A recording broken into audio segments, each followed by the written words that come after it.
Before I talk about the latest version of Halo SPV3, please check out my videos on the previous iterations of the game. You can really see the difference the team has made since they began, and you can also see all of the many features for this mod that I don't talk about in this video. You can find those videos in the cards on screen now. For the past few years, a team of developers have been hard at work to create a reimagined and updated version of the original Halo CE. From SPV3.1 released in 2017, that brought in dozens of extra weapons, levels, areas and graphical improvements, to 2019's SPV3.2, which added yet even more weapons, levels, an extra campaign, and yet more graphical improvements. Since then, the team has continued to take a game from nearly 20 years ago and bring it into the future, making it feel and look much more modern while not losing the character, atmosphere and fun of the original game. Now in 2021 we have SPV3.3 releasing on February 14th. What a romantic gift.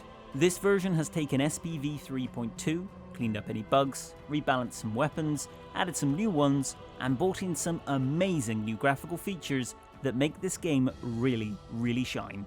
To top it all off, it now has the ultimate inclusion: Craig. Oh, and of course there's Firefight mode with multiple game types, secrets, and even skulls. But what's gonna top Craig? This is Spotlight on Halo SPV3.3.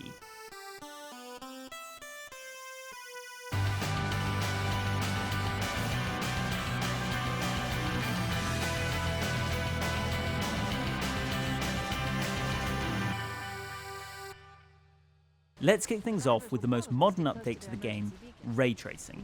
For those uninformed, a basic understanding I have of ray tracing is that it's a modern lighting feature of newer graphics cards that allow for much more realistic lighting. It aims to simulate how light would bounce off objects in a realistic way, creating a much more dynamic and interesting look to the world. Combined with the new and improved HDR features, the game looks even better than the last version, with more dynamic shadows and colours throughout. The SPV3 team has really outdone themselves here. It may not seem like much at first, but once you remove it, you really can see how much better everything looks with the feature on. Gun models really show off the feature well. As you move around, the lighting on your weapon realistically changes depending on the lighting around you. The best level I have found to show this off is the final level, the Mall. I personally love this level in SPV 3.2 for how dark and atmospheric it was, and how reliant you were on the flashlight to navigate the level. With ray tracing on, it makes this level even better, while also fixing the issues some players had of it being too dark in places. The only downside of all this lovely ray tracing though is of course that it requires a pretty damn powerful PC to run it, as with any game that uses it. My machine with an RTX 2060 Super could handle it at 1080p 60 frames per second with no issues, and at 1440p with a couple of frame dips here and there. 4K 60 frames per second though, you are probably going to need some damn serious power in your rig to see that level of stability and resolution, at least in this build of the game. Still, considering the Master Chief Collection is yet to get ray tracing, I think the resource requirement is excusable to get the game looking this damn good. Moving on to the new customization features, you can tell this is where the developers had some fun. From the main menu there is the new customization settings, and in SPV3 there are several options to choose from. First off, there are several armors to choose from for the Master Chief, allowing you to switch between SPV3's own version of the Master Chief armor, the original Halo CE armor, an ODST version, and everyone's soon-to-be favourite comedy relief, Craig. That's right, the face that spawned 1,000 memes gets to be the star of the show before his official debut in Halo Infinite, in all of his poorly framed and low-detail glory. Of course, being a first-person game, you don't get to see this too often, but driving around in vehicles, or better yet, seeing him in cutscenes, just becomes hilarious to experience. And seeing Craig trying to take his head off as the camera pans away just before the end credits is simply a thing of pure joy. Wonder if it's just another Craig head under there. Master Chief isn't the only one in on the customization though, as you can also modify Cortana to several different looks. And my personal favourite matches well with the Craig head, the Windows 10 logo version of Cortana. It goes perfectly.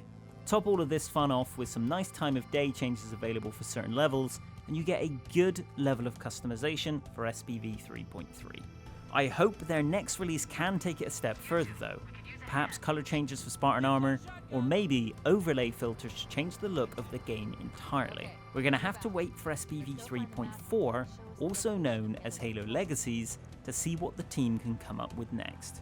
So, what about all the less obvious changes made for this version? Well, although this isn't as much of a leap as between SPV 3.1 and version 2, there is some very welcome improvements here. In fact, there's fucking loads of them. So many that it would take up this whole video to discuss them all. So I will discuss them broadly on my video, but if you want to hear more about them and in detail, go check Masters 1337's video on the changes to SPV 3.3. He'll go into detail on all the new features you can find in this version. You can find it in the card above and in the description below.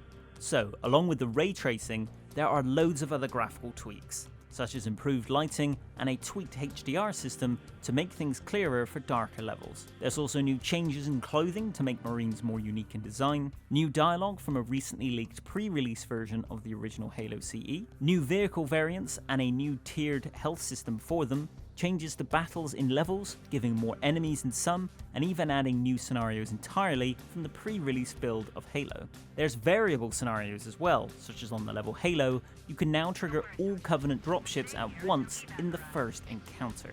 New areas to some levels, weapon tweaks, and even an energy sword for the Master Chief to use as an armor mod. And, of course, they fixed some bugs and crashes from the previous version of SPV3. I could go on, but there is so much more than this, and Masters 1337's video will explain it all in better detail than I can. While those changes aren't quite as noticeable to your average player, this next one cannot be missed, as it's literally on the title screen.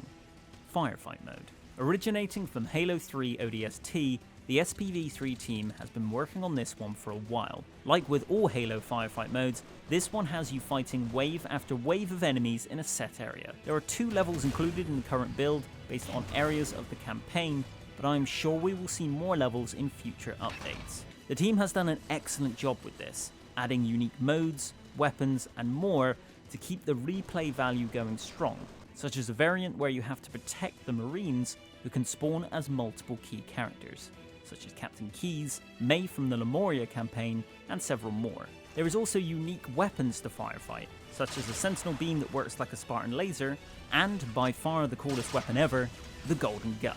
1 bullet per magazine, but instant death for anyone hit by it. This one would make even James Bond blush. The mode stays varied as well thanks to the inclusion of skulls. These are randomly applied at the end of each round to hinder you and mix up enemy behaviour. But thanks to supply drops, you also get new armor mods frequently to increase your chances of survival. There are loads of skulls that can come up, and these are even optional for the main campaign as well if you want to mix up your playthroughs. Sadly, no Grunt birthday parties though. Maybe next time. Ultimately, Firefight mode plays very well and gives a lot of replay value to the mod beyond the 2 campaigns. In Masters 1337's video, he also explains how it could, in future, be ported to other Halo games. So it'll be interesting to see how this mod grows with Halo Legacies. And that's pretty much all the main changes. Like I said, the Masters 1337 video does have several more. Go check out his video to see everything. Overall though, Halo SPV 3.3 is like a next-gen upgrade to SPV 3.2. Sure, it hasn't added as much as the previous version brought in, but it has tweaked and polished everything extremely well to make it the best playing version by a long shot. The new graphical features really make the game shine and help it to escape from the limitations of the original game. You do need a powerful graphics card to really experience the game to its fullest, but the other improvements brought in make this a worthy upgrade to version 2 regardless of the power of your rig. The new customization options add some extra fun to the game, and the new Firefight mode will give you more reasons to return to this incredible mod. Sadly, co-op or any form of multiplayer is still not possible for this mod, and probably never will be. But if you want the ultimate Halo CE single player experience, then look no further than Halo SPV3.3. Thank you very much for watching. My name's Phil, I'm the creator of the Pixel Tavern. I hope you enjoyed the video. If you did, please hit the like button, it really helps the channel grow. I'll be uploading some level playthroughs as I did with SPV3.2 in the next couple of weeks, so subscribe and hit the bell icon to stay notified of when they release. If you want to play the game yourself, check the description of this video for the link once the game releases on February 14th, 2021. Special thanks to Masters1337 as well for reaching out to me to do this video. In the meantime, if you enjoyed this and want to see more of my work, there are more on screen now. Till the next video everyone, thank you very much for watching.